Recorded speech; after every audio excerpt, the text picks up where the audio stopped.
তাহলে বাবু আমাদের দেরি হয়ে যাচ্ছে, আমরা আসছি। হ্যাঁ, আপনারা আমাদের বাড়ি অবশ্যই যাবেন। ভাই। হ্যাঁ বলেন। বলছি আমি যে কথাটা বললাম একটু ভেবে দেখেন।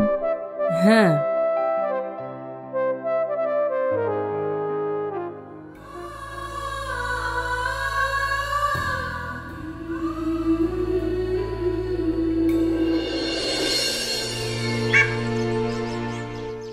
শোনো, তোমার সাথে আমার কিছু কথা আছে। হ্যাঁ বলো।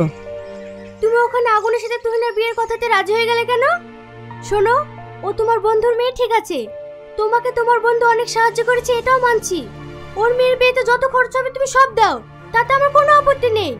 কিন্তু এই না যে তোমার বন্ধু ঋণ শোধ করতে গিয়ে আমার ছেলের সাথে ওর মেয়ের বিয়ে দিতে হবে। তুমি ভাবলে কি করে যে আগুনের সঙ্গে আমি তুহিনার বিয়ে দেব? আমি জাস্ট মান সম্মানের খাতিরে এই কথাটা বলতে বাধ্য হয়েছিলাম।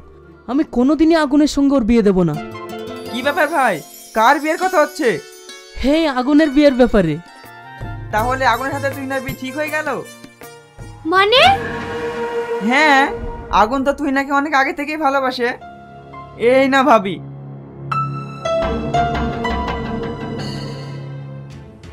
দেখেছো তোমার ছেলে দয়াতলে কত দূর পৌঁছেছে?